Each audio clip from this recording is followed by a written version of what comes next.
It's for real. You're live. Yeah, hey! Are We're we on! live? Hi, everybody! Hey, everybody. Happy Saturday morning! It actually is kind of weird because I can't tell. It says we're live, but there's really nothing else that says that Nothing we're live. else tells us anything's happening. No, I think that's it. You know, I remember looking at some tutorials, everyone's like, when it says you're live, like, it's done. So we're good. It's okay. We're good. I'm just going to pull it up on my phone just To make sure it's for real. Good morning. Thank you guys so much for joining us. Oh my God, we're on my I'm phone. not gonna lie, I'm still like, what the heck am I doing? What did Mika convince me to do? I cannot believe we're going live. Yeah. It's kind of freaking me out. Which is like, hey, congratulations to us for taking advantage of a YouTube feature that's been on here for like 10 years. This just freaks me out. Which is funny, I know, because we're on YouTube. Like, it should just be normal. But for some reason, yeah, I don't know. Editing a video and then putting it out for the world and walking away from it is one thing. Being on here just feels different. Hi, guys. Oh, wow. Cool. I can see some comments coming through. Yeah. Hopefully the mic is okay. Like, if you guys can hear us, okay, just let us know, because we just got this brand new mic and we were playing around with it yesterday. Yeah.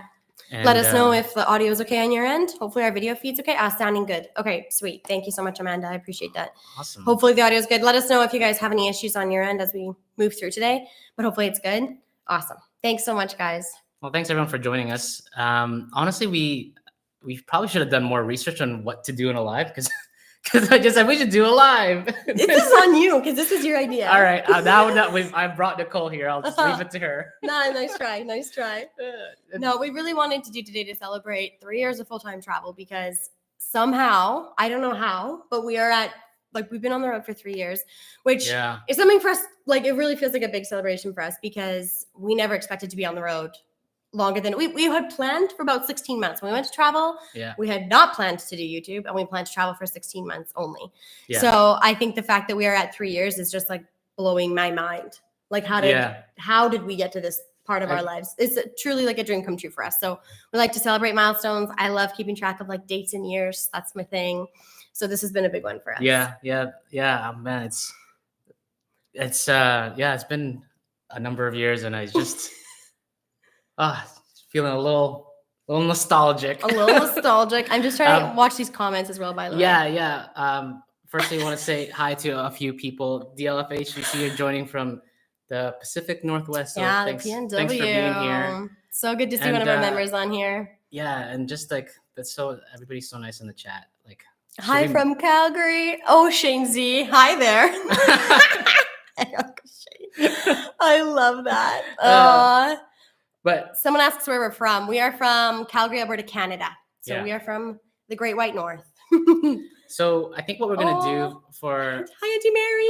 My family's on here. That's so nice. Hi, guys. I think we're gonna do for the live is really just talk a little bit about when we first left for full-time travel 3 years ago, and then answer some questions, because I think we got a bunch of questions on YouTube and a bunch of questions on Instagram. Yeah.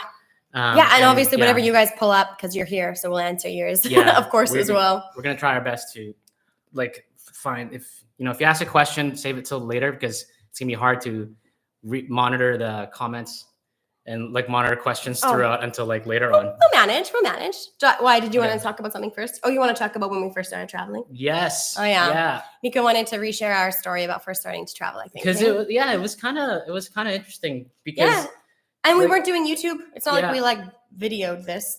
We just went and did it. No, we never dreamt of becoming YouTubers or anything. It was actually just more of out of I don't know, maybe a little bit of boredom when we were in Sri Lanka the first time. Speak for yourself.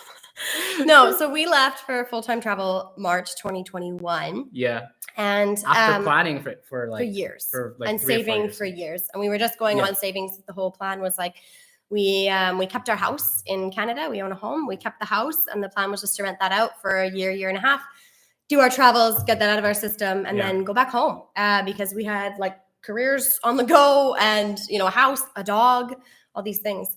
And we got on the road, and we were moving incredibly slowly, just a result of the state of the world in 2021. We moved super slow. And so we started. Back up, we were supposed to leave in 2020. Okay. Oh, you want to say that? Okay, yeah. Sure. So I think we've kind of shared this story in a few different videos. But essentially, I just want to talk about the day that we left. But basically, we were saving for a number of years.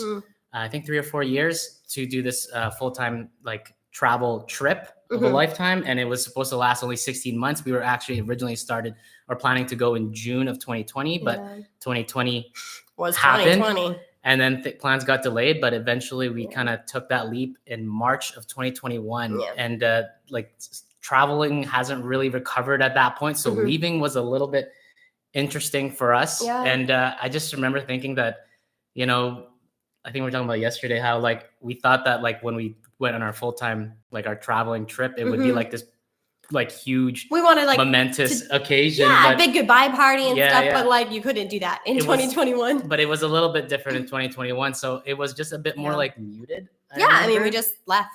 Yeah, we just put our jobs in and we just left. It was like a bit of a terrifying like time in our life, and like I just remember thinking like when we got a rental car and we drove ourselves to the airport and dropped off that rental car, and it was just Nicole and I, and we were traveling with carry-on bags, much to my family's begruntlment, because they all wanted to come so bad to the airport. We're like, no, let's just we needed to take the car ourselves, and then the state of the world was tricky. And so our first destination was Nepal. And I remember getting to the airport, just you and I. We had our Kathmandu light haul 38-liter backpacks, and then a couple of small handbags. And then I remember when we got to like Calgary airport, we were flying a domestic flight from Calgary to Toronto, and the lady who was checking us into the gate agent, at the WestJet flight, she's like, "Where are you guys going to?" It's like, and we're like, "Nepal," and they're like, she's like what? Actually, I think I said Kathmandu. I think you said Kathmandu, and she's like, "Where's that? Where's is that in Canada?"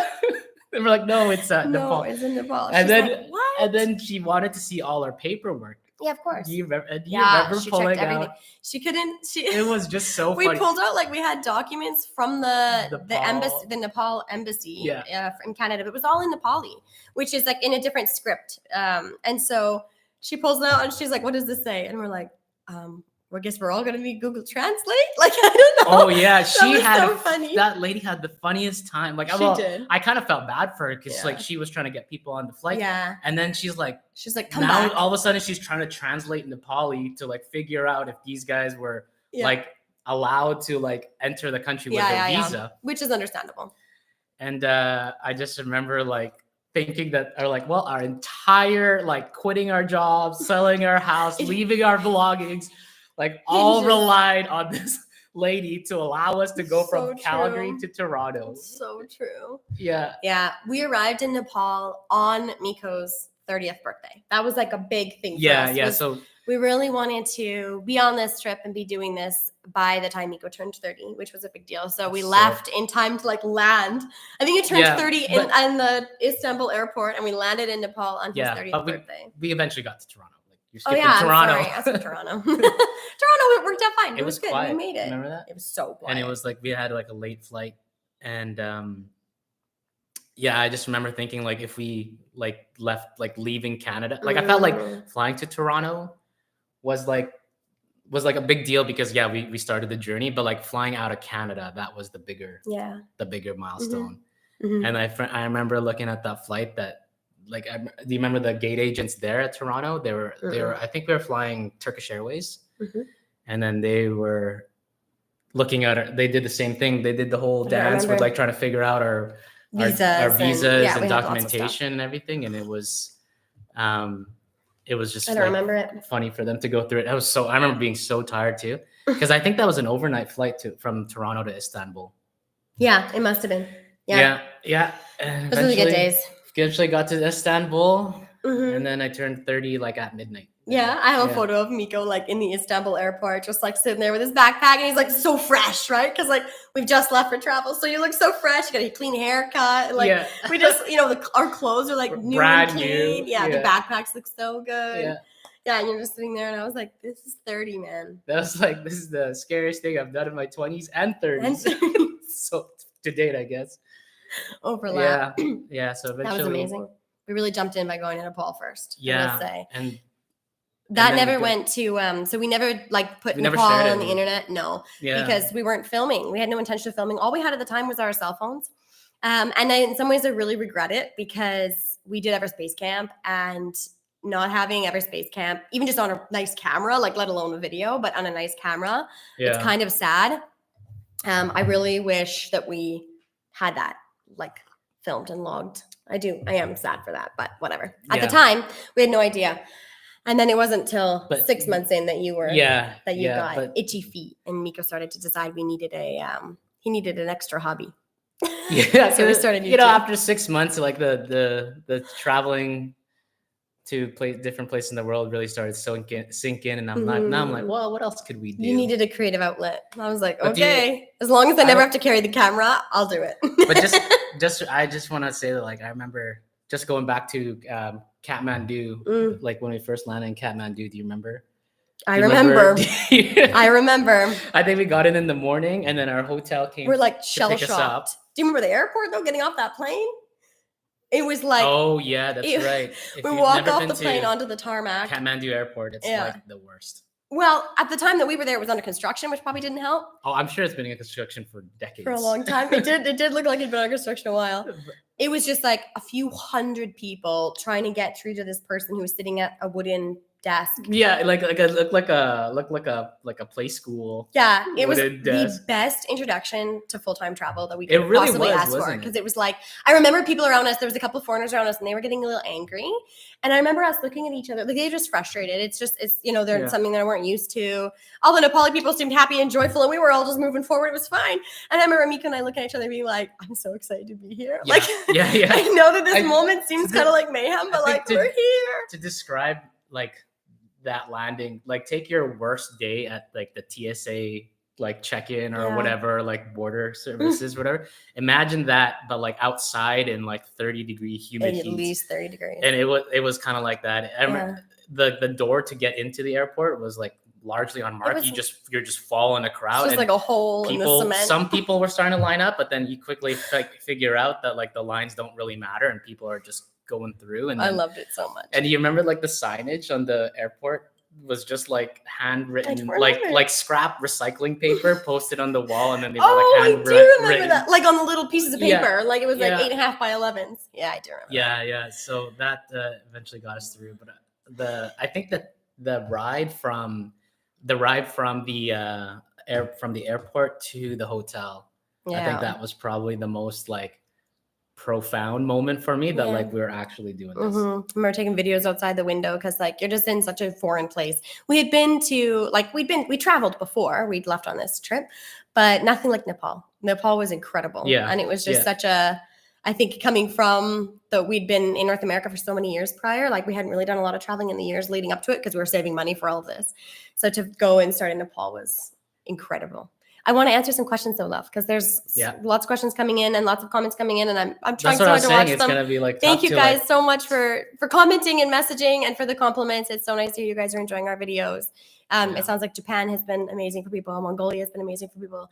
Thank you. I see people saying that they enjoyed our India videos. I think I saw that. Oh, I see more of my family on here. Hi, family. So nice to see you all.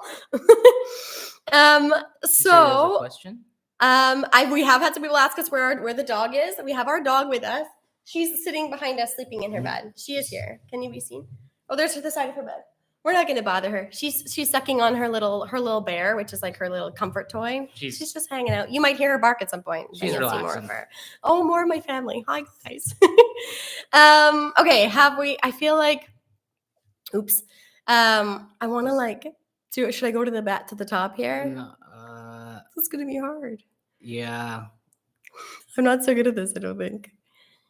Oh, someone's asking us. Story. I want to do the questions. Oh, we're not there yet. Okay, I'm there. I'm there. I want to answer questions. You want to share more of our story? Yeah, I want to ask you when we landed in Nepal, like what was the moment that you felt like we're doing this, like we really did. I think it might have been. We left? Was it when? What do you mean? Was it when we left Canada, or was it like me? I think it might have been when we were at that temple with that. Who was that holy man? And he walked us around, and then we ended up having to buy him like a 20-pound bag of rice. Oh yeah, our first scam. First con. It was like, I think it was him. That's the moment I was like, okay. I think it was actually. Yeah, maybe it was. We went to an incredible temple in Kathmandu, Nepal. That was like maybe like a week week or two. It was like, I think it was called Pashupatinath. Yeah, incredible temple. They do cremations Open there. air cremations. Open air cremations. And that was the first time we'd ever seen an open air cremation. But there was a holy man there who had kind of called us in, and there was not a lot of visitors there, like lots of locals who were there for ceremony, but there weren't a lot of foreigners in Nepal at the time. He was called a sadhu. So if you look up sadhu, and he was lovely he's a and religious nice. man. And he taught us a lot, but it was just like one of those things where he just kind of kept following us. And we were like, it was okay because we felt safe and fine. We expected that he was probably going to ask us for money at the end. Instead, he asked us to buy a bunch of rice. For his like ashram. Which was fine. Of course we did that. But it was probably the first time. Like, that was like, he gave us like a full tour. We were with this man for probably 2 hours. And we were with this man. Spoke great English. Mm-hmm. And then he like showed us like, here's where the cremation happens. Here's what this happens. This is what we do here. And like, if you look up sadhu, and he's like, they're usually like dressed in like full like orange and yellow garbs, and they're usually like I think they're usually in Nepal. I think you maybe find some in India, but it's a little bit different. I'm not sure. Honestly, I'm not too sure. But like, if you look up sadhu, like I think like that look, like that was the guy. He was nice. But yeah, I guess that scam. That was like the first time that I was like really like it was really in my face. Or maybe when I got food poisoning for the first time, which was like on day 3 of being in Nepal, and I was sick for 3 days, and it was terrible. Yeah. So these are kind of stories that we've never like told anybody because it was before YouTube. But when Nicole was sick, I was so sick. I'm sorry, we're flying through stories, but so ill. We just got out of we had to stay at a quarantine hotel. We were there for like 7 days, 10 days, something like that. And we finally left that hotel and got into Tamil, which is like the part of Kathmandu where like all the tourists are. There were no tourists there, but just us. And then we went to what was the guy's name? Andy's house. You remember that? Oh my god. Yeah. Oh, it was it was a hotel, I guess. It was and I just remember thinking like, wow, this is what $25 a night or whatever $30 a night gets you. It's probably more like 15. And it was pretty decent. But then you started getting super, super sick. So sick. I was so ill. And I remember like you couldn't like move. Mm-hmm.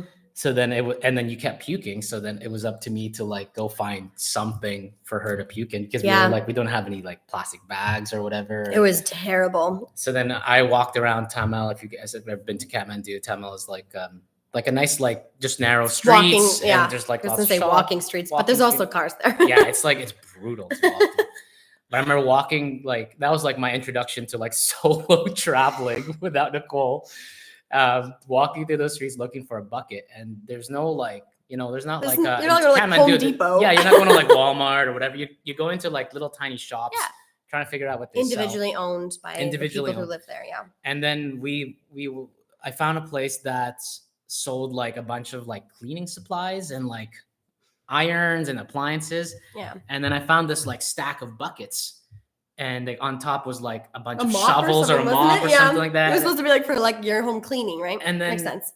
And then he had like one with like there's like a flower pot or whatever. And I'm like, oh, is this for sale? Right? Just pointing at it. And he like takes it out. Sure it is. Takes out the bucket, like kind of like knocks out all the soil. And then he scoops it all out. He's like, yeah, or you go, 200 rupees or whatever it was. Yeah. It's only like couple dollars, and I'm like, oh, perfect. So then I came back to Nicole, like, hey, guess what? I found a bucket. Here's your mop bucket to puke in. Perfect. It worked. Whatever. I was so ill.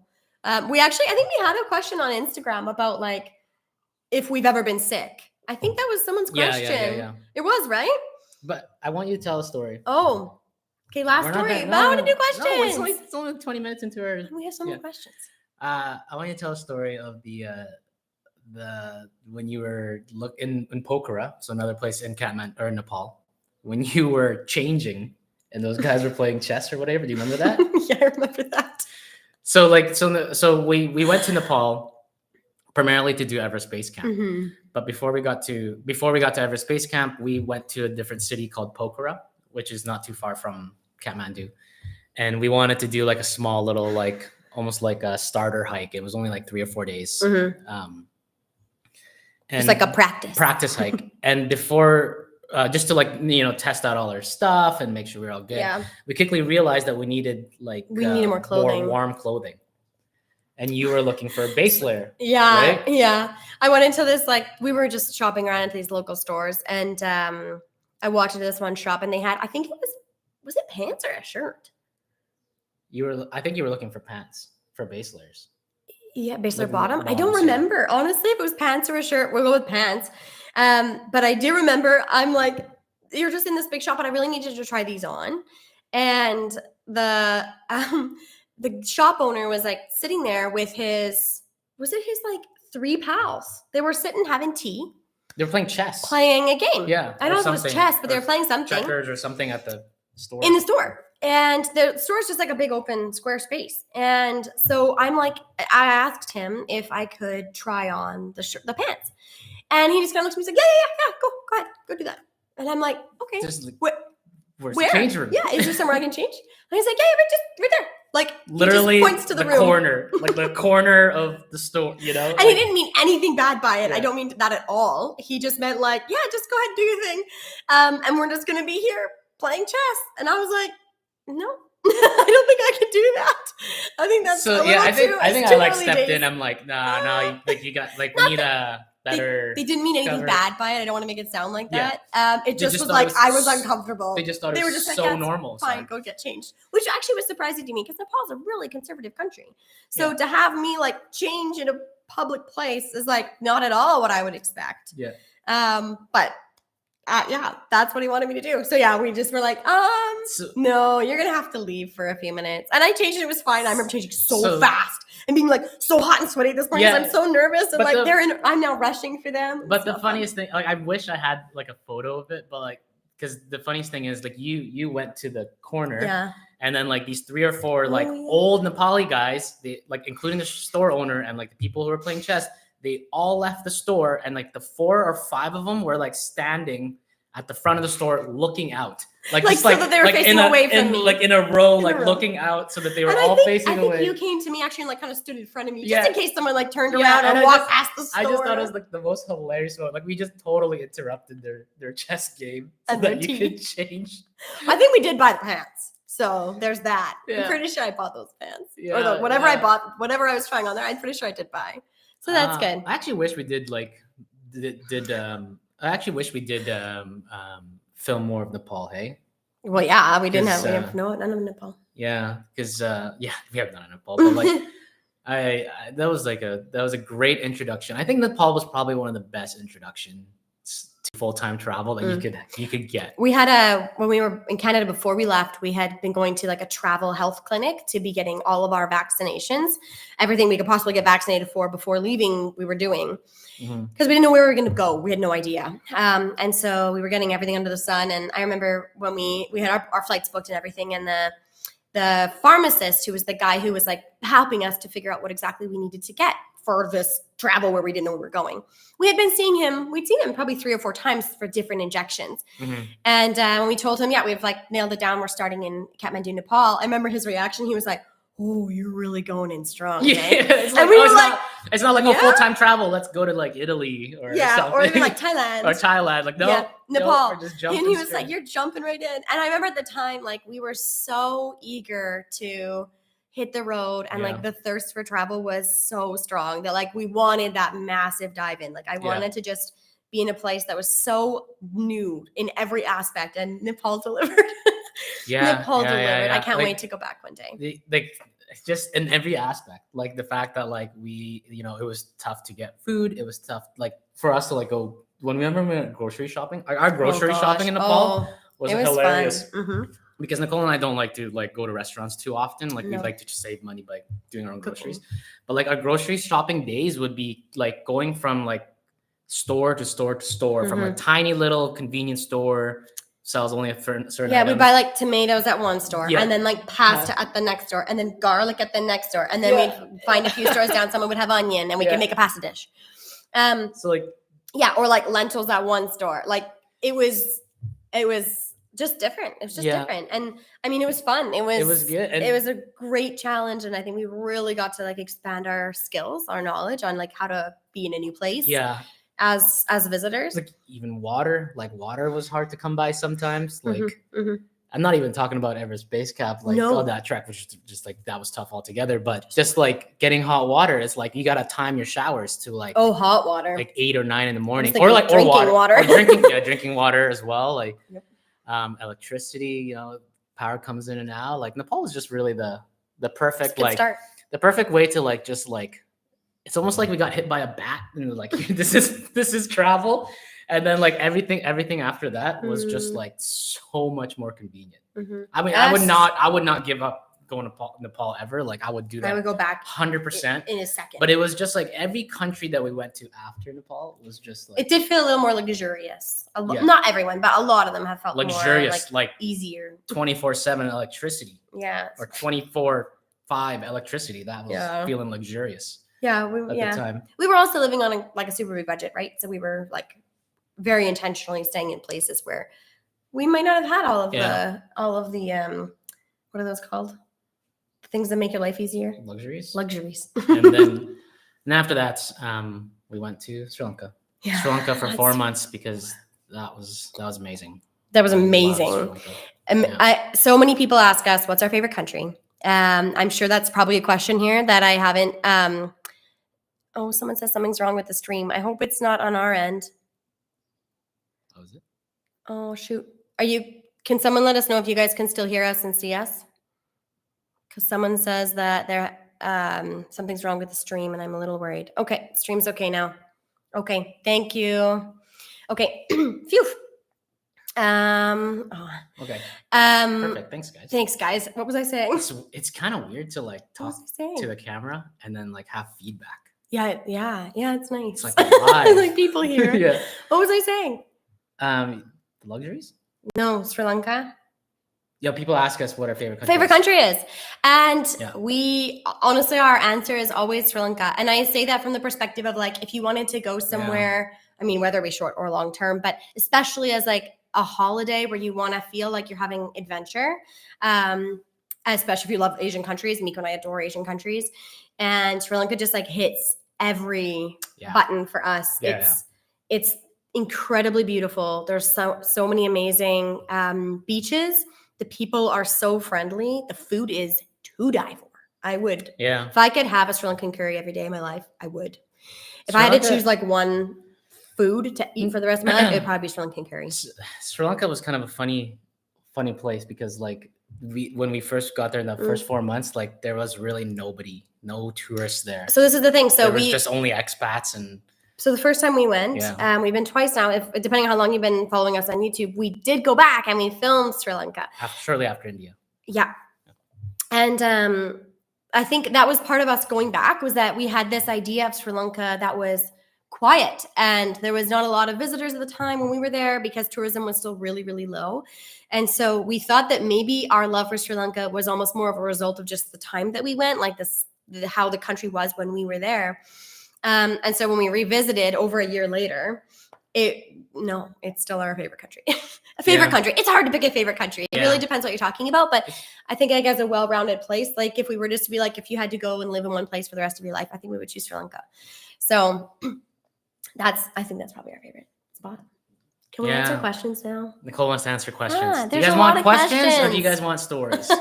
Maybe we let the chat decide. We could. That's true. We could just wait a second and see if you guys have a preference. Oh, good. Morgan can see me. Oh, no. Oh, where are we now? People are asking questions, so I'm going to assume that means they want questions. Okay. We are in Mexico. That is the question we've had a few times. I see that on here. We're currently in Puerto Vallarta. Yes, I know that our videos are in Mongolia, but we are physically no longer there. Yeah.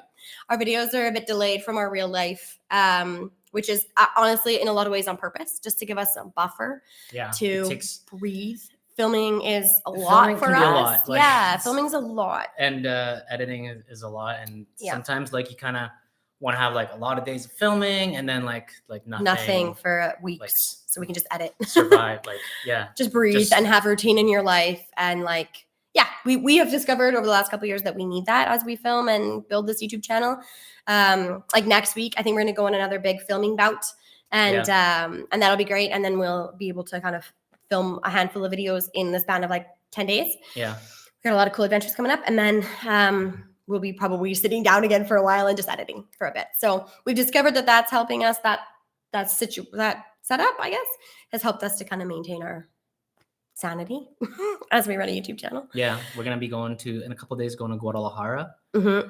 And then after that, we go down to Huatulco. We'll drive down. And it's like, I never really look at the distance of these drives. And then I was talking to somebody back in Calgary and, just saying like, oh, we're going to do this road trip. And like, how far is that? And I'm like, I don't know. It might be 1,000, might be 1,500 kilometers. And like, yeah, we just haven't really like. And I guess the thing is they're not super long distances here, but because of the road, like they're so wiggly and ziggy and they're not always in the best condition. They're awesome. They're often awesome here in Mexico, but sometimes they're not. And so, like a 5 or 1,500 kilometer road trip could take us 5 days. So, so that's kind of been a journey. So I did see a question about, are we going to keep heading south? Yes, the plan, we've had this question a few times. So our hope is we'll be in Mexico. We hope, I think until we're allowed to be, we have to leave in May. Have to. So I think we'll leave in May. And the plan is to continue south. Yeah. I say plan with like the loosest version of a plan you could possibly imagine. Miko and I intentionally do not plan. I think we'll plan until the car breaks down. What do you mean? Like we plan to keep driving we'll just like drive it until it breaks and then maybe we'll have a new plan. Truly, we really do intentionally not build a big plan. We love to have something we've really discovered about this life that we adore is the flexibility to just kind of see what comes our way and take opportunities that come our way. It's not something that was very easy to do in our previous life. So I say plan, but it's very loose. Yeah. Also, like I know some of you guys might be coming from Instagram, and I think you kind of you see a bit more of what we're up to like day to day. But like for those who aren't aware, that we're currently driving through Mexico and down to Central America. And that will probably take place over the next... We honestly have no idea. It could be years. It could be years. We don't know. But like the plan will be like to go like from Mexico now. And eventually I think maybe like a month or two we'll be in Guatemala. We want to go to Belize. You guys, I will just say though, that if you're married to Miko, you accept that your life could change on a dime. Yeah. So literally a week and a half ago, he came up with a whole other amazing plan for our life, which I won't share because I have no idea if it's ever going to happen, but like being married to Miko means that every few weeks we have really cool new ideas on the horizon. So we say all this with a huge grain of salt because there could just be other things coming. We never know. Yeah. We never know. Never know. You just never know with Miko. But I think we're going to end up trying to go to Panama eventually. Yes. I mean, right? If nothing changed in our lives, we'd probably continue to head south towards Panama. Yes. But who knows what's going to happen. Okay, maybe we should answer a couple questions on the chat. Definitely. Here, and then maybe like move on to some of the other questions on Instagram. I'll try and pound through a few of these really fast. Oh gosh. Okay. Have you ever considered being on twice a week? Yes. Like uploading YouTube videos twice a week, somebody asks. Yes, we actually, when we started filming for YouTube, we uploaded twice a week. It was terrible. It was incredibly terrible for our mental health. It was a horrible experience for everybody. We would not recommend it.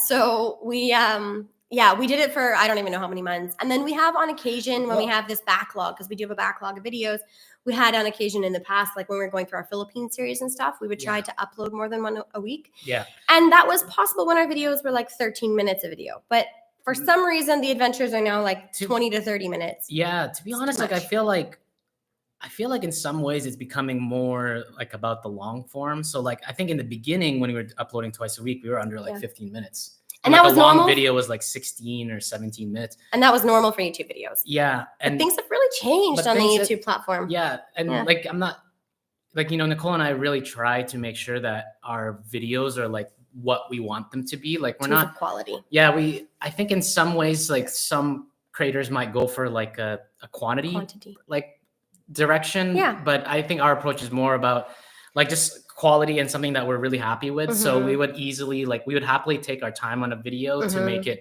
really, really good. And then just make that to be like the one video for that week or 2 weeks. And I think in like, especially with like our last series in Mongolia, we like those videos were long. Yeah, but I like love 30 them. Minutes. Some people in the series here, in the chat here have said that Mongolia series has been fantastic. Thank you guys. I love how the Mongolia series turned out. Yeah, it was so beautiful. I mean, it's hard to make a bad video about such a gorgeous place. And it's it was like you would feel like you're doing a disservice to the country if you didn't like draw out its beauty in the video. So that's why we took so long actually with the Mongolia series. We made it long is just because it was like just so a surreal place. Actually, it was one of the most interesting places we visited. I loved it. Sure. And it was funny. Watching it all back, it's just been so like we're just been reminiscing like crazy. Yeah. I can't wait to go back again one day. But okay, sorry. Did you buy a car in Mexico? No, we bought it in Calgary, Canada, and we Canada drove it all the way here. We drove it casually. That will be a video. That is a video. Yeah, we drove it from Calgary down through the U.S. We went through like, where did we go through? Montana, Utah, Arizona. Yeah, I'm missing we Idaho, the Grand Canyon, and I think those 4 states. I'm pretty sure. And then we came into Mexico. Thank you. Right? Yeah. Not in the right order. I don't think I said them in the right order, but those are the 4 states. And then into Mexico. That's going to be a video. It's coming up. Yeah. How often do you go back home, and for how long? We go back home only when necessary. I think the first time when we first left, it was like when we left in March 2021. We didn't come home until Christmas. So it was like a 10-month stint. 10 months later as like a surprise. So we did go home we ended up being home for 6 weeks because we got sick when we were there. We got COVID when we were there for the first time ever, and we had to stay there longer. Of course, we were then quarantining and we couldn't go anywhere. Yeah, that was a whole thing, of course. So we had 6 weeks at home that time, and then we hadn't been back until it was 2.5 years. No, sorry, total 2.5 years of travel total. So like, a year and a half later. Yeah, a year and a half later. Yeah. So we don't go back too often. That's also a video that's coming up because that happened already a couple of months ago. Yeah. And there's kind of a whole story with all of that. Yeah, more a cost thing than anything. And a health thing in the end. More of like a happiness thing to keep it on the road. So. And then, so honestly, it's just been, I guess we've been home twice. And then I had a quick stint home recently, actually, for health issues, or health, like just to catch up on some health stuff. So that's it. That's all. How long does it take you to plan each trip, and what steps do you go through? That's tough. How long does it take to plan? Oh, gosh, that's so full on. We can make a whole video on that. The benefit with being a full-time traveler is that, and like always traveling, is that you can really just decide like last minute where you want to go. So these are things like, so like when we first left, we were like planning countries like a week in advance. Yeah. Like planning like full like international flights. And we kind of still do that. We still kind of do that. And it's a lot easier to do that because we were also like, you're always flying like one way. And you're flexible. And you're flexible. So like I remember when we left Nepal, there was like, it was a toss up. We were either going to like Jordan, we had UAE, flights to Sri Lanka, and then Sri Lanka. Like, it was just, I just remember thinking that like, it really could have been anywhere. And there have been times, actually Mongolia is a good example where we would literally like spin the globe and look at Google, like if you go to Google Map or Google Flights and hit the explore button. Yeah, that's how we got to Mongolia. You can just kind of like go, you see what all the where all the lowest prices are to go different places around the world. And we've done that a number of times. Actually, we actually do that a lot. We're kind of like, where's affordable to go? So budget obviously dictates a lot of where we travel to. Yeah. So it's like, where's affordable to fly to? And then do we want to go to that country? Yeah. What are the fun things to do in that country? Yeah. We usually find to plan the trip, we find the cool experiences that we want to do. Like the must see, like the bucket list kind of. Or the adventures. Yeah. Like, we want to, let's say, hike to Machu Picchu. Like that's the thing we want to do. And we want to see, maybe if we're in Peru, like we want to do Huacachinas, like the big sand dunes. Like we find the big, more like adventures, like, because we like to sightsee in cities, but we prefer to have like an adventure somewhere. You know what I mean? Like an activity. So we try and kind of find out what are those things that we can do in a country. And then we build our travel itinerary around that. But truly, we usually don't plan what we're doing in a country until we arrive in the country. Yeah. But again, that's just a feature of doing this like long-term and having the flexibility. Yeah. Maybe if I could like boil it down to like a sequence, like you would find out what your experiences and activities you want to do in that country. And then you build like a routing to cover all that. So like Nicole, for example, said Machu Picchu in Peru. So obviously you're starting in Lima. And then we took the bus to Cusco. No, wait, actually, no. We came from Ecuador. Right. Yeah. So to go from Ecuador to Machu Picchu, we had to go down south through the coast. So then we're obviously going to be passing through small towns. Mhm. So we went to Mancora for a little while, and then we had to go through Lima, took the bus to Cusco, and then we also heard about Huacachina. So we went back to towards Lima. So Did you say Mancora? Did you Mancora, bring Mancora in? Oh, sorry, I missed that. I was Yeah. trying to read at the same time. This is very challenging. This job over here. Yeah. So find your experiences that you want to do, plan your activity, and plan your routing around that. So That's what that's we do. more like the most efficient and affordable way to do it. I've seen a little bit on here about Paris. Someone brought up that I don't love Paris. I mentioned this in the Tokyo video.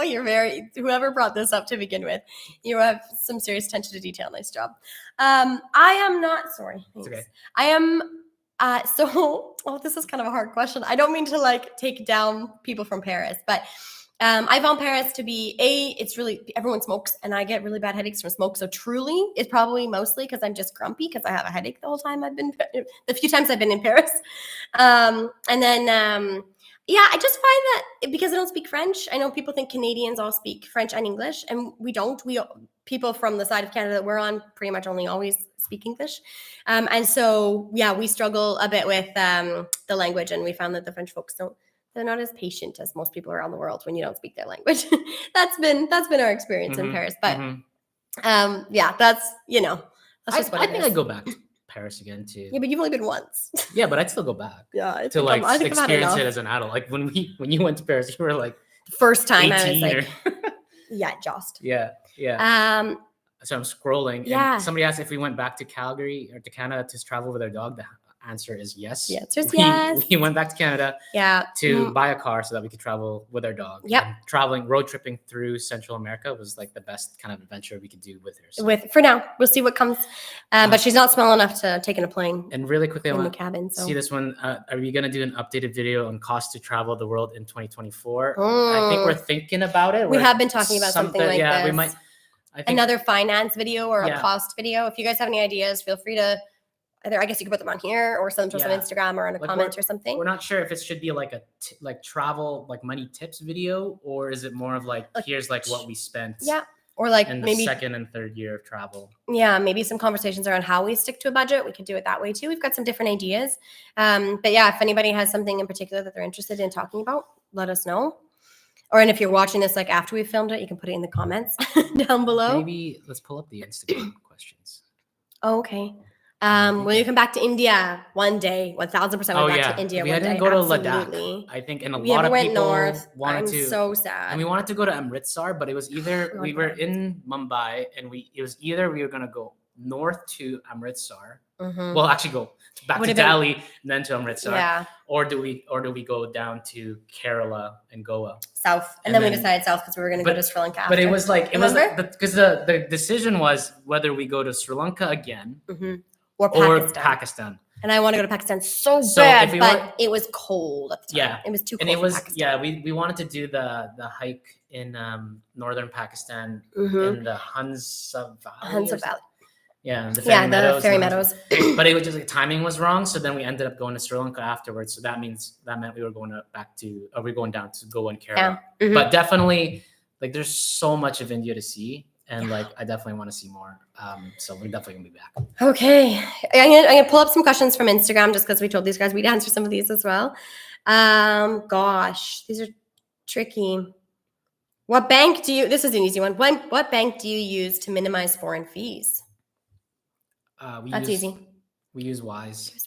The old name was TransferWise, Wise, but basically Wise is our favorite thing ever. it's amazing. I mean, Wise is great because you can hold multiple currencies and you can pay directly. For example, this Airbnb that we're at, we got it. We booked an Airbnb for the first week, and then afterwards we negotiated with the owner to pay them directly off the app. So we got I think it started $60 or $70 a night, and now we're paying $30 a night because we're paying directly. And then in order to pay them directly, instead of paying cash, we use a bank transfer. And to do that bank transfer, Wise enables us to do that. If you're someone who likes to travels a lot, honestly, Wise has been. There's so many things about it. We could go on and on and on about it, but take a look at it. We would highly recommend it. Have you ever been pickpocketed? I think I saw on here theft issues. No, we haven't had any theft issues. No, we're pretty like we're we're a pretty little careful. paranoid. I mean, we carry around camera gear, right? So we have to be pretty like we're pretty focused on the theft issue. But I actually don't think we've lost anything. Like not one thing. You lost your buff in Peru that Okay, one time. sorry, but lost. She lost it. Sorry, She, like, no one's left it stolen anything from us. No. Nothing. 2.5, 3 yeah, years. What am I saying? 3 years. We haven't been. Yeah. How long are you going to travel for? Okay, so the original, again, back to the original, origin story. It was 16 months. Now we're at 3 years. So now we're at 3 years. 36 months is a good start. So, I mean, at what point do you like stop calling this travel and just call this life? Yeah. So like that's where Nicole and I are at, because we always kind of I don't know what the word is to describe it, but there's this at the beginning it's like you're on a trip and you're traveling from place to place, and then there's always this idea of like returning back home. But now we're in like this phase in our life where we're starting to be like we're starting to look. This is our life. Yeah, like we're starting to look at it as this is our life. Yeah. And then going to Canada is like just a trip back to Canada, but like life on the road is this. And you know what? Actually, there was a great question. So are we going back home? I mean, like this is home. Home is where the dog is, where we are, and where Wi-Fi is. I mean, I feel like that's a pretty cool. Oh, that's what I was going to say. There's a question here. No, there was the question I was reminded of. How has your concept of home evolved as you've traveled together? And that's what I was going to say is that I think over time, obviously when we say home, we still mean Canada. But I also feel like, I think for the two of us now, we really feel like home is wherever the other person is. I think when you are this nomadic for this long, your concept of home does change. And now that we've got the dog with us here, it feels like where the dog is home. So I think, I think just like with everybody, you become a family unit of your little family unit, and that's your home. Home is still Canada, but home is also just right here. Yeah. And I want to say too, because I think the fact that we have so few things, few physical things. Yeah. Like we don't own anything. Like the concept of minimalism has always been like such a trendy kind of thing. And then when you actually like live it out, because when we first left and we sold all our stuff and we had like very little to our name, and we put everything in storage. And then up until very recently, we actually sold all the things in storage. So we have even less things to our name. So all the things that we have are really, I have a few buckets of stuff at my sister's house and a few buckets of stuff at your sister's house. And then like whatever we can fit in our RAV4. So when you actually own that few things, you see it feels so much more freeing. Like that there's like home can be wherever like you take yourself to. Yeah, because you have everything you need. Because you have everything you need right there. So when you so refreshing. Before, when we went on like vacation or we traveled temporarily, like for a holiday or whatever, you like left the country, you do your thing, and then you come back home and sell all your stuff. But like the idea of removing all your stuff and they're just like traveling with whatever you need on your back, like that is, I will say sometimes we do miss stuff. On occasion, we're like, man, remember when we had, and like, especially like a kitchen item. Remember we had a strainer, like the good days when you had a nice big pot to use for cooking. Yeah. Stuff like that would be really nice. We did buy an appliance. First appliance in oh my God, decades. Years, we bought ourselves a 5-cup coffee maker. We did do that. Because we have a car we have now. A car, so we can put a coffee maker in there. Of course we would do that. Okay. Oof. Piece of travel gear you wouldn't recommend. Shoot, that's hard. We don't recommend. I know. What's something we ditched? Oh, you know what I ditched really early on? I brought a full-on wallet. And I discovered really early on that was silly. We just travel with a little coin purse that we just kind of share between the two of us. Miko has a wallet. And then I carry with me a little, I don't have it here, just like a little flat thing that like a couple of cards can go into it. But I realized that like I don't bring anything with us when we leave the house. Like all of my important stuff we leave, right? Like we lock up in the home or whatever hotel we're staying at. And so, so I realized I really don't need that. So that is something I wouldn't like. I think for myself was totally unnecessary. And I guess as a woman, like I'm trying to carry less stuff because I don't have pockets. Whereas you get a few pockets for your wallet, but I don't know. Gosh, I can't really. Those showers. Some people say that they bring like like shower things. Remember that? I've seen people on like in packing Showers. videos and stuff. Yeah, they bring like portable showers. Nah, you don't need that. Don't bring that. Like even those hidden wallets things, I always kind of thought they were kind of gimmicky. The pouches you like put under your it's like- pants. I brought those with me when I first went traveling at like 18 Yeah, I mean, by just- myself. And You yeah, like- the reality is like it's kind of hard to use. You look kind of funny, but if you're in somewhere that's really unsafe, sure. Yeah, I mean, If it makes you feel better. yeah, I guess kind of like a burner wallet, if anything, right now. Yeah, honestly. Best place in Canada. I feel like we've been to so few places in Canada. We've been Canadian Rockies. Yeah, okay, well, yeah. So that would be our answer. We haven't gone too many places east, like on the east side of Canada. I've been to Newfoundland, but that's it. Yeah, we're maybe biased. We absolutely love the Rockies. Worst experience traveling. I'm just reading off. Oh, that's tough. Worst experience traveling. I don't know. Nicole and I have really good experiences. Like we haven't.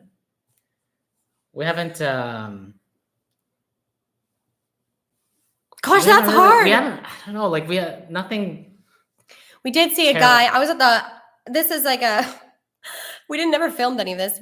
I was in a hospital very quickly for in Indonesia, yeah. which is coming up. We visited Indonesia very, very soon after Mongolia. Yeah. And that was so sad. I was there I needed some medicine, but as we were there, like ambulance people unloaded some folks who'd been in a motor vehicle crash. That might have been my worst because I won't get into detail, but let's just say people were in a lot of pain and everything was very visible from where we were. So not really an experience for us. We just happened to be somewhere where people were experiencing a really terrible day in their lives. Like medical systems around the world is very interesting. Mm-hmm. Sorry. Is anything? Go ahead. I was gonna say anything. I think someone asked about the RAV4. Is everything been good? Yeah, we went to.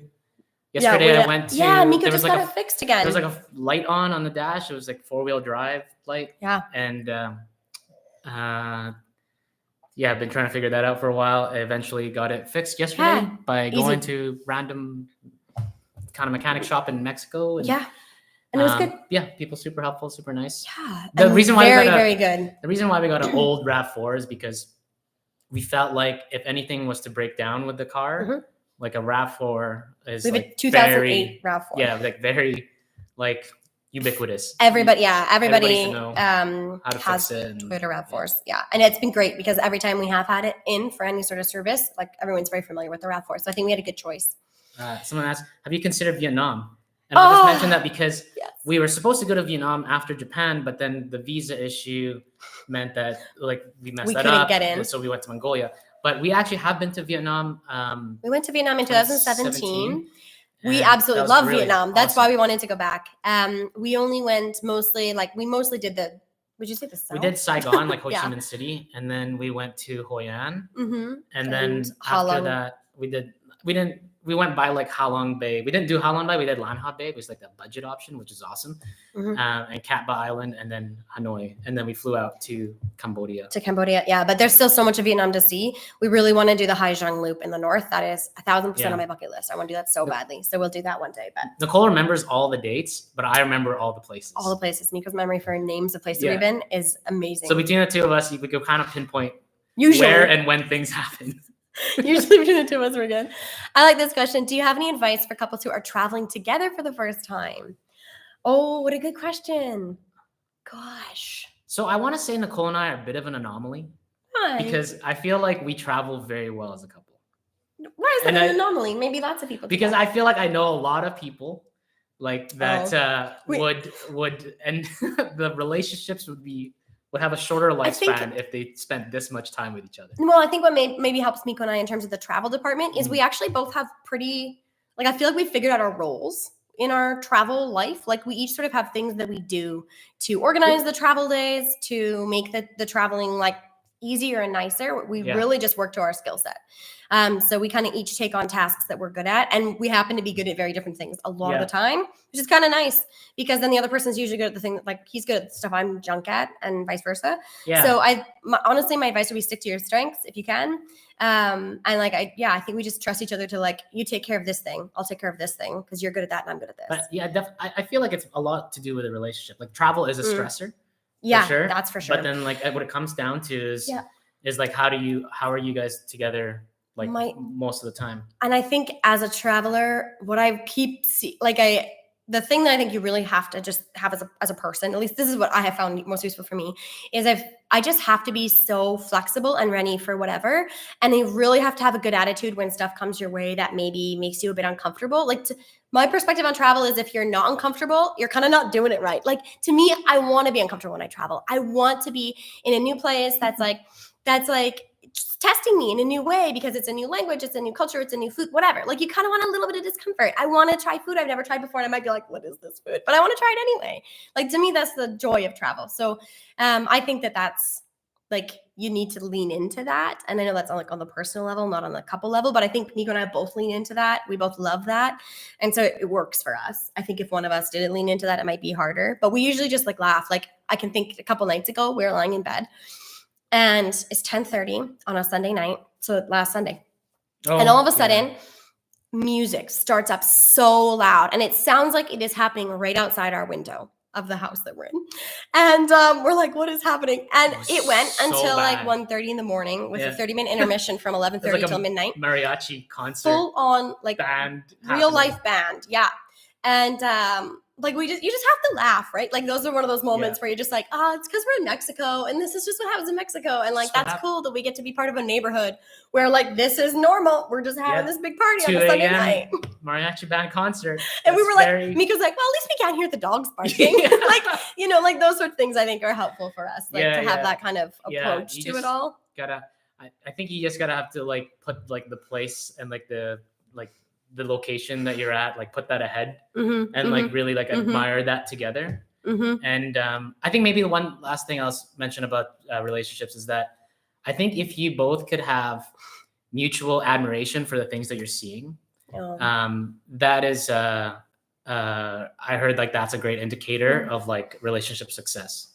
That's cool. Yeah, I saw it was like a research article. It was like they say like one of the best indicators for like how long or like how like strong relationship bonds are is if I've never told you this, but it's news to me. If one partner says like, oh, look at that like beautiful bird, and if the other partner like reacts like in the same kind of like joy and admiring the bird, like that is like a great indicator of that strength of that relationship. So as long if you can kind of like ensure you guys are on the same page for those good things, I think it helps the relationship. That was a long answer. I also see some other folks asking where we're from. And I see people, I think what they're asking is, where are you from? We get this question all the time. They're like, where are you from? We're like, Canada. People are like, no. They look at Miko. Where are you really from? Where are you from? Where are you from? We joke. Miko's from the Philippines. Born and raised in the Philippines until he was 6. And then he moved to Canada. We met in Canada. Yeah. In high school. From? Yeah, I'm from. Where am I from? I don't even know where I'm from. Canada? Or do I say like the European countries of my ancestors? Okay, what other questions we have from I don't know if we're gonna get through all these questions. No, it's okay. What is our favorite thing we like about each other? Ooh, I can answer. Miko is ridiculously creative and very what's the opposite of pessimistic? Optimistic. So optimistic. And like ridiculously creative. Like I think I'm the kind of person who, without Miko, I would have traveled, but I probably would have been like, cool, we're going on this trip and then I'll go home. Whereas Miko's like, let's start a YouTube channel. And I'm like, you're bonkers. We're just normal people. And then we do it. And then he's like, let's grow the YouTube channel. And I'm like, that seems scary. And I don't want to do it. And here we are, like you're so out of the box with your thinking. And you just you just do stuff. And I'm like, okay, we'll do that thing. And Nicole can put a plan into action. So if you have an idea, like if you need to trust somebody, if you need somebody that's reliable that can execute, then that's Nicole. Thanks, honey. Yeah. I just come up with ideas. Nicole does the work. Except I'm still doing a lot of the editing. Actually, we're both doing a lot. Yeah, we both do the editing. I see HP Devitt. I'm sorry, we haven't answered your question. I don't even know where it is anymore. I'm so sorry. Weirdest place you needed to remove your shoes? I don't know. Weirdest place? I don't know. I feel like we move our shoes a lot for like temples and Oh, stuff. You want me to check what Instagram? what kind of camera gear do you carry? We good question. carry a Sony ZV-E10. It's a APS-C camera with a wide-angle lens, 10 to 18 millimeters, and we have a Rode Video Micro mic on it, and then we recently bought this like Blue Yeti microphone. For anybody who's interested in all that. Yeah. Someone on Instagram asked like, what was our job before traveling? I am a social worker. And I worked as an engineer. Mm-hmm. That was our life pre-travel. Can you imagine to go back to normal? Normal in quotation marks. Normal. Yeah. It would be difficult. It would be difficult. Yeah, it would be. We would struggle, I think. Not with the location, but with the routine. Yeah. Yeah, we'd struggle with the routine and the cold. Canada's darn cold, you guys. And the cost of living. Like I feel, I know Nicole and I have been like living on a budget for a long time. Yeah. So like I feel like we're really out of touch with the cost of living. That's the thing. I know Canada is like very expensive right now. In order to move back to Canada, we 100% would have to go back to like a more traditional like work setup. Yeah. So we'd have to go back to our 9-to-5s. And right now, that's certainly something we really don't want to do if we can avoid it, which is why we're continuing to travel and build the channel and build a community. Someone asked, what video would you make a video about the apps you use with traveling? Ooh. But I mean, really quickly. Yes, we would. Yeah, we could. That would be fun. But I feel like what apps do we use? We use Travel Spend. Travel Spend is how we track all of our budgets for traveling. Yeah. XE foreign seat converter. That's the foreign seat. Yeah. And then we use Google Translate constantly, Google Maps constantly. You can download stuff on there. Yeah. Google Maps. WhatsApp Airbnb. is needed for everything. Yeah. WhatsApp's amazing because everyone around the world pretty much uses WhatsApp, and a ton of businesses around the world will use it. Yeah. We don't really have any special apps. You're looking at your phone. Yeah. I don't really know. Like, I think honestly, Travel Spend and the currency converter is the most important apps that we use.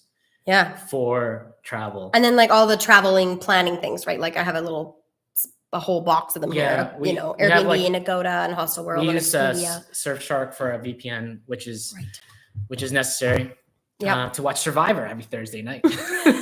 That's true. Oh gosh. Okay, sorry guys, we're just gonna try to scroll down here a little bit, see if we've missed anything. What? Nicole was born in Canada. Yep, I sure was. Is there anything else? There's lots of more questions. You look at Instagram, I'll look at here. No, I'll look. Okay. Do you guys stick to an annual budget? No. So we try to stick to a daily budget. That doesn't work. We try is the most important word. We try to stick to let's put it this way. When we first left and we planned out our 16 months of travel, we were like, okay, if we stick to $100 Canadian a day, so that's like 75 US, something like that, then we would be in good shape. But that never really panned out because in some ways, we were way under that because again, Nicole and I are very budget conscious. We go to really cheap Airbnbs. We don't eat out a lot. So one day's like $30. It'd be like $30, $50, $60, and then $400. It'd be like $400 because we do a big excursion. Yeah. So we try to we don't necessarily have a budget in that sense, but we track every expense that we have. Yeah. So, I mean, we still try to spend $100 a day if we can. That's the goal. Yeah. That unfortunately doesn't include any of the business expenses because as we've grown this channel and this business, that has definitely changed our budget because we have to spend money now to make money. That's a thing. Yeah. So that's definitely part of it. But oh shoot, I had a good one here. Oh, would you ever think about visiting Africa? So Africa, yes, was gonna absolutely. We were thinking about Africa a lot. Lots of Africa. Was it after Sri Lanka? I don't even remember when we were planning to go. We have bounced around so many times. We thought about doing Kilimanjaro last summer. Really went to Kilimanjaro, but then we really want to do Kili. The flight was. I think so. Yeah.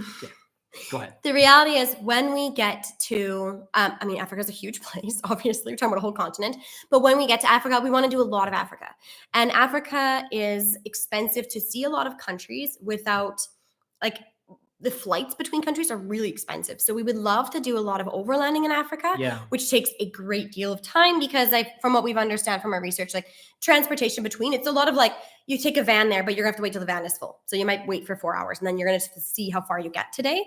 on your journey to the next country. So it just takes a lot of time. And we haven't had a chunk yet of our traveling where we've been like, okay, now we're going to go do like our 6 to 9 months traveling Africa. We haven't had that chunk yet. We absolutely want to do that. And again, it would probably be like minimum 6 months to do a good chunk of Africa, if not at least a year. Like I could see us for sure spending over a year and just taking our time and overlanding a lot of it. We really want to like, do it right. See as much as we can. And it's very like inefficient to just like target like one place, especially because like we can just keep going like as full-time travelers. And a reminder that we want to block out like a full 6 months to do a chunk of it. I feel like we should remind everyone that we work, obviously, like we're working full time on the channel and everything that has to do with that as we do this. So we move really slow. Someone on here asked why we don't have Patreon. So we did have a Patreon at one point, and then YouTube introduced something called channel memberships. So we moved over from Patreon to channel memberships because we just liked that everything was kind of in one place with YouTube. It really simplified our lives. So so now we have channel memberships. If you guys want to check them out, they're linked on our page. What we do for that is a weekly update. I think we've got 2 tiers only, and it's like a few dollars or $10 or something like that. A month. A month. And and we just do, honestly, it's kind of like this. Do this, but shorter, usually like 15-ish minutes. Once a week, we just give an update. What's going on with us? What's happening? If any questions you have, you can ask us and we'll answer them in the next week's update. If you feel like joining that community, you're welcome to. But that is why we don't have Patreon. We have channel memberships instead. I think DLFH FH is in here. Yeah. He's one of our channel members. So thank you so much for supporting us. I've seen a few, I think. But like, if you guys want to check that out and, have the chance to ask some questions weekly, and we try to answer that every time in our updates in the week. So it's super casual, like very unedited, and just like a nice way for us to connect. And we're always like open to new ways to build a community. So it's really lovely. We really enjoy it, actually. Someone said, consider setting up super chats. Yes, I think it's possible on here, but I don't know. It's fine. We've never done this before, so we don't really know how we're doing it. I'm gonna answer this one. Okay. Your favorite beach destination so far? Beaches. Nicole and I love like beaches. Oh, sorry. What was the question? Favorite beach destination? Sri Lanka. As a whole. Philippines. To be honest, it's probably Philippines. If you're going just for beaches? Philippines is the best beaches. Best. We've been. I'm biased because I'm Filipino, but been to Thailand. We've been to Thailand, Vietnam, Philippines, Malaysia, Indonesia, Cambodia. Cambodia is really they have nice beaches. I mean, over here Malaysia, we got nice beaches over here too. Lots of nice beaches, but Philippines has the best. Top notch. Those beaches, top notch. Has Miko considered being a surfer? Maybe Hawaii Surfer Championship. He's good. Also, how's Nicole? Oh, my back. Yeah. This is probably referencing a video from Sri Lanka where we did Miko did some surfing. Yeah. I can't surf. I have some old injuries to my shoulder and my back. So I can't surf. But there you go, baby. You should be a surfer pro. That's how we'll make our money now. Surfing's so, I don't know. It's freaking hard. It's hard. Yeah. I tried once. Learned I can't do it because of my bum shoulder, but it's just, I'd love to do some more surfing. It's just, man, it's exhausting. Yeah, I feel like you need to get like super fit and then start surfing. Yeah. It can't happen the other way around. Someone says, I love experiences, but my wife loves luxury hotels. Any advice? Luxury experiences. Actually, that's not a bad idea. You could do safari or Patagonia. Oh yeah, you can really nice, cool. You can do the O Trek. You can hire people to take all your carry your stuff. You can stay in really nice hotelish things. Yeah. Back there. So I mean, you could. You gotta have the money for that. But hey, that would be cool. I would love to do. I mean, there's lots of things that we would love to go back to, but with a bigger budget. Yeah. Oh man. Yeah. So I think there's lots of good options there. Mm-hmm. I have a question here. What is on your necklace, Nicole? This is my auntie necklace. It says auntie on it. It's from my sister. She has 3 children. Hi, Morgan. She's in here somewhere. This is my auntie necklace. This is actually the only necklace that I bring with me traveling. This is it. So I wear this mostly when I'm really missing home. I put on my auntie necklace. Does either one of you ever question if you guys are on the right path? Yes. All the time. Yeah? No, not really. Well, yeah, we always talk about what we're doing and just how it feels so non-standard sometimes, and we're like, this is still good, right? Like we're still, it's so different than what most people do, that it is hard. Like you're not getting that constant like feedback from the world that's like you're doing the right thing. yeah. And I think not because That's true. Like no, it's a good way to put it. Like you don't get that feedback. No, you don't. But like, you We know, just you go to have school, you get a good job, and like the world's like, good for everybody's you. like, yeah, that's awesome. Yeah. This life, I think everyone's really excited for us because we get to have this incredible opportunity. But as a lifestyle, as like a life plan, yeah, it's definitely freaky. We often ask ourselves, like, is this still the right direction? I think we just had a birthday, so that's always a marker for us. And the anniversary of travel, it's like, okay, holy smokes, like we've been doing this a while. And like as the years go by and we have more birthdays on the road, it's a reminder that like, like life is still going, and we need to make sure that we're making the right choices for what we want our life to look like. But we certainly know that for right now, we absolutely love this life, and we have no intention of changing it if we have the choice to continue. Yeah, and I think the longer that we stay like here, like this, we stay on the road like this, and like really live out nomadically, I think the more you realize that tether to that old life is like less of a real thing than you initially thought it was. Like I think when we first left, we always had this like pull to like go back and like go resume our jobs and resume that lifestyle, because like that's what was like the thing that and we had worked towards it for so long. Like we had been in school for so long and then had worked really hard on getting these careers set up, and then it was like we're just ditching that. That seems insane. But if there's anything I've learned while traveling, it's that like you can really discover that there are alternative ways to live your life.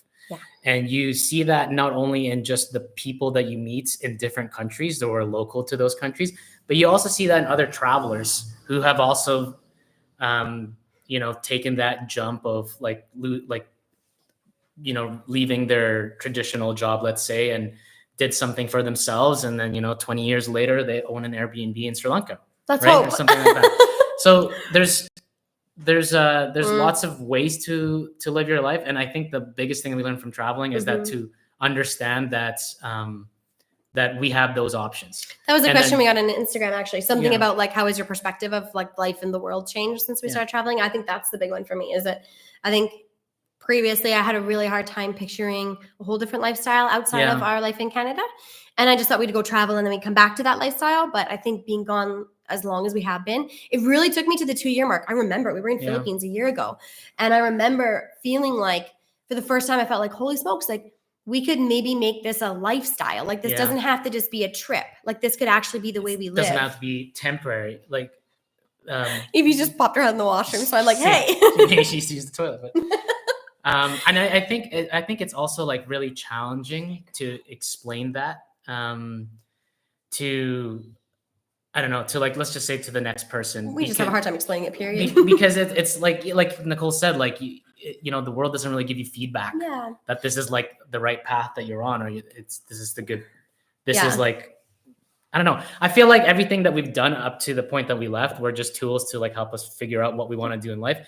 And actually like traveling has showed us that like, there's more options. And then like, you know, the world can be your oyster. And I think I needed the change of pace though to see that personally. And I think a lot of people are capable of it. I think one of the funniest things that comments that we always get about ourselves is that like, you know, people would say like, oh, you know, I wish I could do that. I wish I could do what you're doing and travel the world. And a lot of times I think like, well, you could, you know, try. like if you are willing to just to like leave your job or, you know, take the time to like build, like, I mean, obviously you got to acknowledge that there's a ridiculous amount of privilege that comes with this, but for the folks that we talk to who are usually it's like our, you know, friends back home or acquaintances back home or something, and they're like, oh, like I'd love to do what you're doing. And, you know, in the most cases, they're in a similar situation to what we were in before we left. And so, the feeling that like, well, maybe you could, like, it's just that you know, you had to plan for it. We had to really work towards it and save for it. And it was a huge goal for us for a long time, but we made it happen. Yeah. And like those big goals and big dreams, like they are like when you actually take them really seriously and you dissect them down into like small, actionable, compartmentalized like chunks, it's not as challenging as it seems. And it honestly, I think to the people who say like, I wish I could do that, like really, in some ways, like the biggest barrier could just be your like how willing, like, you know, are you to do that? How willing are you to let go of, a stable income? Or there's a crazy amount of privilege in there, though, Yeah. that we felt comfortable trying that. And then if we felt like this didn't work out, we could have gone back home, and we feel confident we could have got jobs back home in a relatively short amount of time. So it's like one of those things. It's available for some folks, but not for everybody, for sure. And we're ridiculously lucky that it was available to us and that we've been able to continue it for this long. Did you want that? I was looking at these ones. We had another, this is why I do live stream, to get feedback.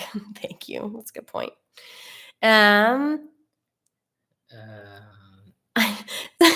Martin asks, have you two always had such a good way with each other, or did you argue a lot when you first met as kids? I feel like we argued less as kids because we were kids and we were like so cute and tiptoed around each other. And then, reality hit when we were, I don't know, probably 19 or 20, and we were like real adults and started living together. Nicole and I started dating when we were like grade 11. Yeah. Grade 11? Yes, grade 11. Yeah, I think we have a good way with each other, but that does not mean we don't argue. We argue. We are the only people we see on a daily basis. So we definitely argue. If this live stream was more than an hour, I guess more than an hour. True. Yeah, of course we argue. But that's just with every marriage. You figure it out. Okay, sorry, I'm gonna just look through this a little bit more. If you guys have any more questions, feel free to pop them in. We'll do a handful more for sure. Would you make a video on we already asked that one. Would you ever plan a group excursion? Nico would definitely say yes. I've been toying with this idea of a group excursion. Nico brings it up on occasion. I love showing people new countries whenever people visit us. There are some countries I would love to bring people to. And I think I would love that. Some experiences. What I think, what I don't think I would like is like being being responsible in some ways for like the enjoyment of that. Yes, that terrifies me. That's why I don't want to. I don't want to be necessarily like a travel planner. Or I don't know that I really want to be a tour guide. Like I love the idea of bringing people around and showing them places that like we fall in love with. Or like we'll often daydream about like it would be so fun to bring a group to Patagonia and like do the O-Trek again with people who love camping and hiking and like are going to look at these mountains with us and just be so awestruck like we are, because that was one of our favorite experiences ever was the O-Trek. But yeah, I think we're nervous around the idea of like feeling really responsible for people's experience of fun on that trip. It's like scary to think that if they don't have a good time, it's kind of like it's our fault. There's just a lot of pressure, I guess, with that. But it's definitely a thought we've had. It's something that we've talked about it quite a few times. Miko brings it up on occasion, and I usually say what I said to him about going live, which is absolutely not. But here we are doing live, so another 2 more years, maybe another year or 2, and I'll be saying yes to his group trips. We'll go to a Sri Lanka group. I would probably do a Sri Lanka group trip.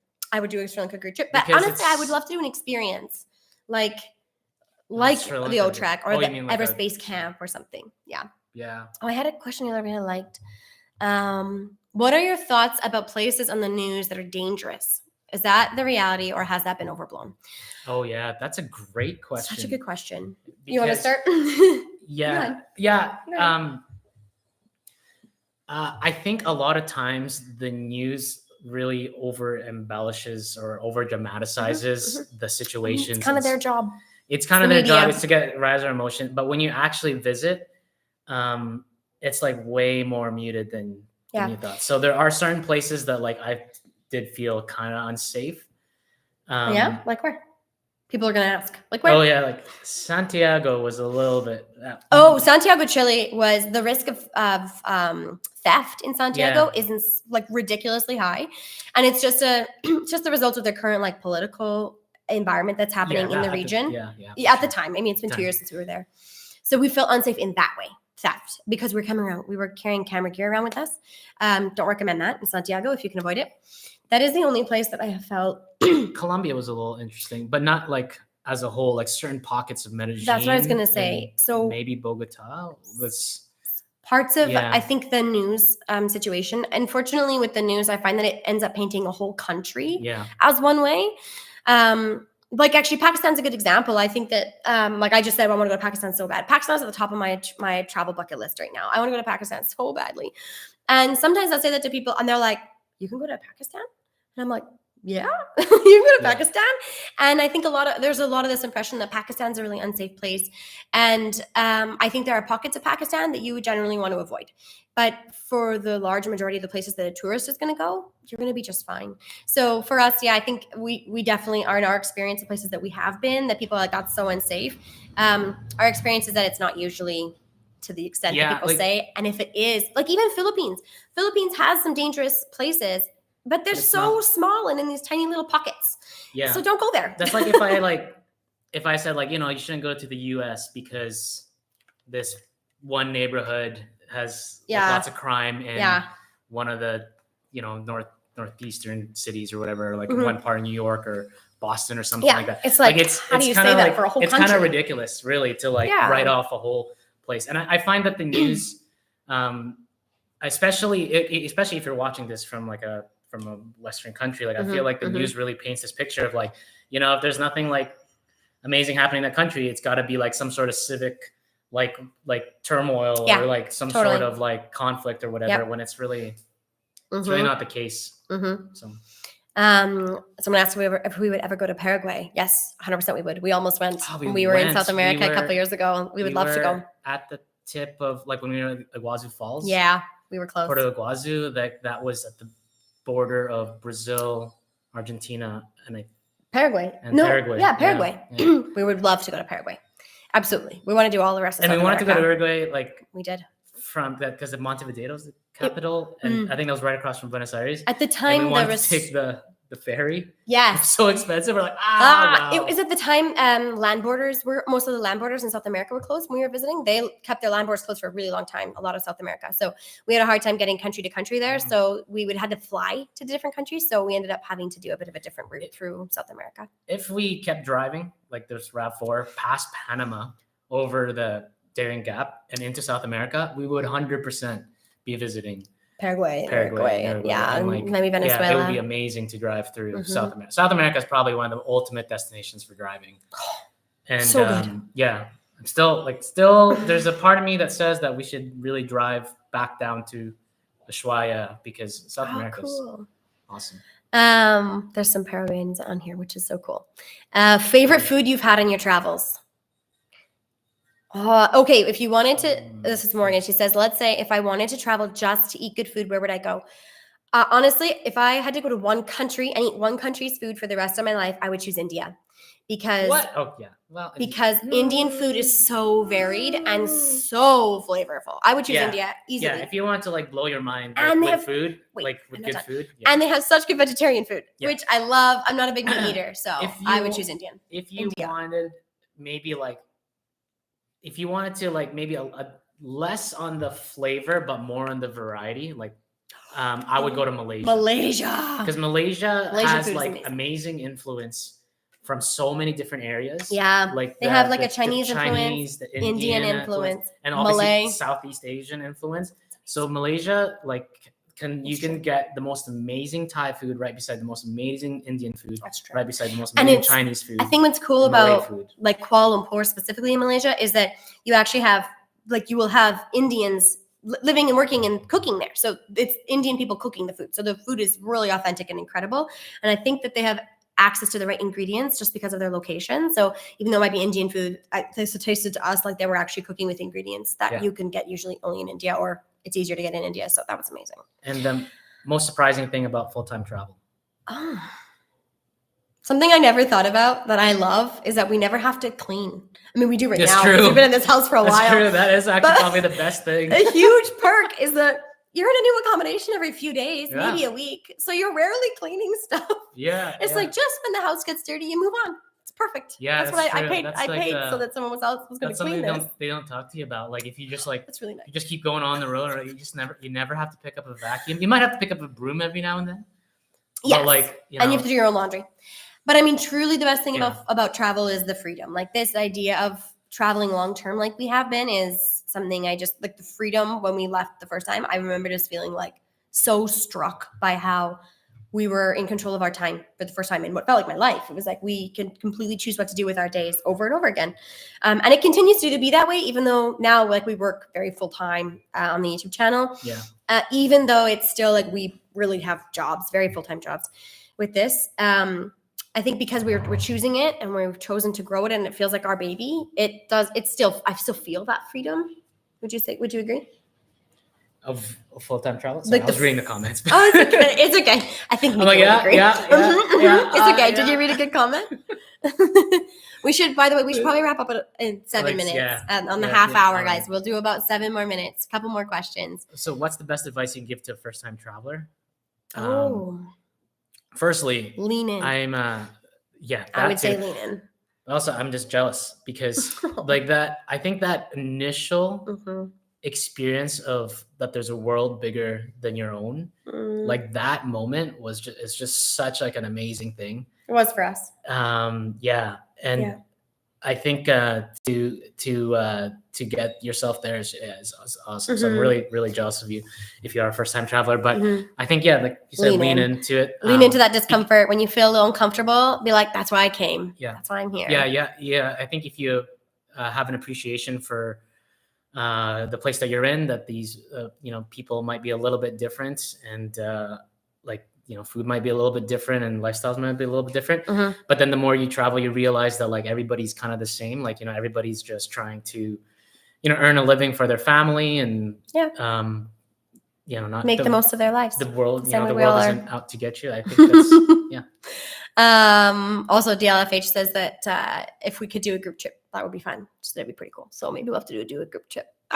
Scary. Yeah. Have you considered going to Korea? That's coming up. It's coming up. That's the next series. That is the country we visited just after Mongolia. Madagascar or Iceland. Have you considered those? I would love to do either one of those. Iceland. I would love to do Iceland, but like I would love Madagascar. To do it would mostly be like a van life kind of thing. I don't know. In Iceland, yeah. I mean, I guess that's probably the best way to get around.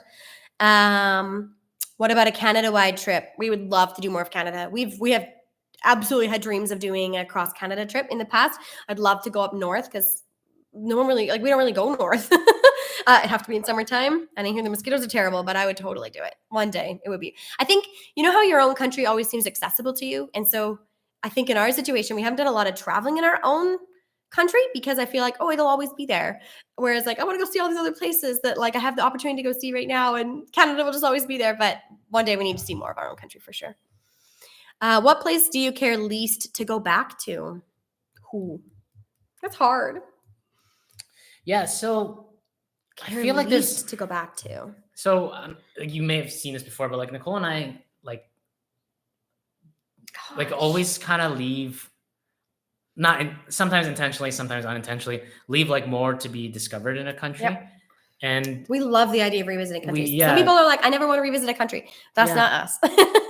We don't really like to. We don't really like to count the number of countries we visited because I feel like it kind of reduces that perspective of like, this whole country is just like a tick in the box and I can count that towards my number of countries I've visited number. But like each country really has its own experiences in different parts. And I could think of like all the countries we visited that I think that we can go back and have brand new experiences. Probably maybe even in the same places. I really struggle with that question because there's a few countries there's no country I wouldn't go back to. Yeah, I totally think that there's no country that I wouldn't go back to. There's just countries I'd go back to before others, like there's other ones that I would love to go back to sooner. Like I feel like there's so much more of India to see. So much of like South America. So much of all of South America to see. So much of South America to see. Sorry, that's really a bad answer. I think the answer is that we'd revisit every country we've been to. How tough is the filming and does that take away from the adventure? Yes, it takes away from the adventure. 100% it does.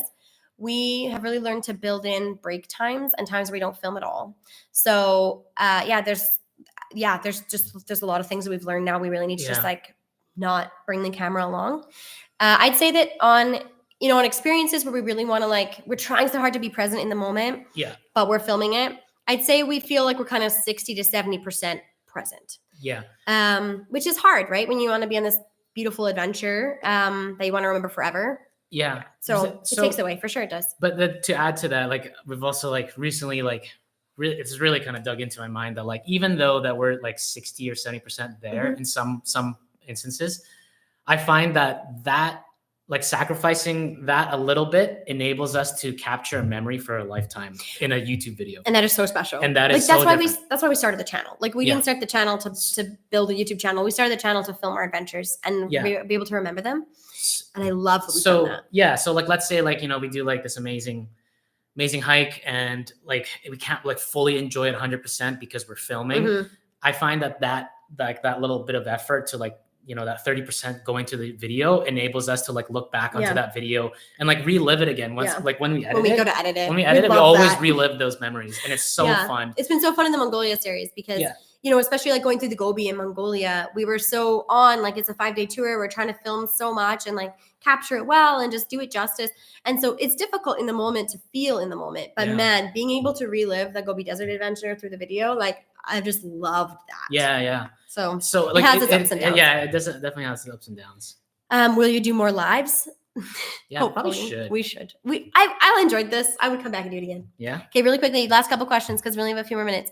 If you had to put down roots anywhere and stop traveling, where would you live? If money wasn't a concern and we could make money online and live anywhere, we would. I mean, honestly, my gut tells me Sri Lanka. So. Answer. It's a quick answer. We're supposed to be off in a minute. Well, I don't like the thing is you can't really like I can't imagine putting down roots in one place like forever. It's like when I think of it in like 5-year chunks. Like, could I live 5 years in Sri Lanka? Yes. But after that, I probably would want to experience somewhere else for another 5 years. So yeah. Does Miko speak Tagalog? Hello from the UK. Can you say a sentence? Di ko alam. What does that mean? I don't know. Mika does not speak Tagalog. No, so my dialect is Ilonggo, and because I was born in Negros Occidental, which is like a different island in the Philippines, or like further south from the Tagalog-speaking areas. But yes, and it was absolutely incredible. I just have to tell this quick story because Miko doesn't speak Filipino, right? For anybody who's not familiar with this, the main Filipino dialect is Tagalog, and so. He doesn't, like he just said, he doesn't come from that part of the Philippines. And so when we arrive in Manila, people in Manila speak Tagalog. And so he would understand bits and pieces, but not very much of it. And we went through the Philippines for like a month and a half before we reached the part of the Philippines that Miko's from. And when we arrived in the part of the Philippines that Miko's from, it was so stinking cool. I have known this man at that point for like 15 years.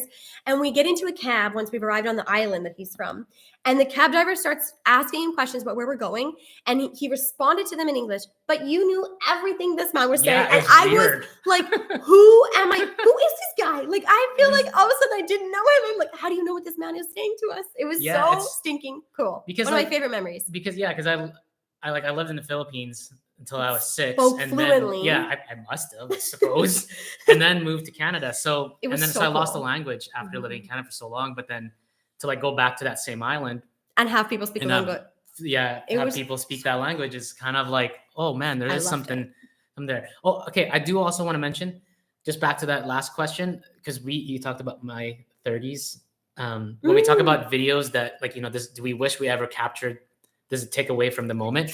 I remember Nicole's 30th my 30th birthday, and like her, like our gift to Nicole was no filming, and to just truly enjoy like an experience. And on that birthday, we went and hiked to Mount Fitzroy. And if you don't know Mount Fitzroy, in Argentina, it's the if you've seen the logo for Patagonia, like the Patagonia clothing brand, that's that mountain. That's the mountain range. That mountain range. That's Mount Fitzroy. And it's a big hike, and a lot of people do it in one day. They go in and then they go out. But what we did was we went in, we hiked in camping gear, we slept overnight, and then we went up to the top of the mountain. Yeah, like 4 in the morning. Sunrise. 4 in the morning or something. On my 30th birthday, like I woke up 4 o'clock on my 30th birthday, and we hiked up this mountain and saw the most incredible sunrise over Mount Fitzroy. And we didn't bring the camera. And do I wish we had that memory filmed? Yes. Yeah. Do I wish I had the day with the camera? No. I wanted the break. At the time, we were doing 2 videos a week, so we were filming so much and editing so much. It would have been cool to see that in a video again, because that was such a cool experience. And it was honestly amazing. I would love to go back and film it now that I've done it once and lived it without the camera. But then we say like, wait, maybe it was amazing because we weren't filming it. So I'm like, that's tough. True. I know. A couple fast questions here. Do you feel much more open-minded after your 3 years of travel? Yes. Yeah. I think particularly in terms of like lifestyles around the world. Like I think my brain just felt like it kind of broke when I realized that other people live a different way, and there's so many ways to live. Yeah. I just feel like we're in our previous life, we really saw kind of one path. And so to go around the world and see all these different ways that people make a beautiful life happen, that's for me been so useful, I think, as like a person. Like, even the idea of being able, like, back at home, we would, go to school, go to work, and then like working a 9 to 5, and like, that's your income and whatever. But even the idea of like what we're doing right now, getting a small income from like YouTube and different places, like making that into a sustainable thing. Like, I never really thought that would be possible. No, not for regular Joes like us. It's not like we didn't come into this with any editing skills. We don't have marketing degrees. Like, we're just two people who picked up a camera. So I think to realize that like that's an option for people like us has been really like, I don't know. It's been quite incredible. Do you ever go back and watch your old or past videos?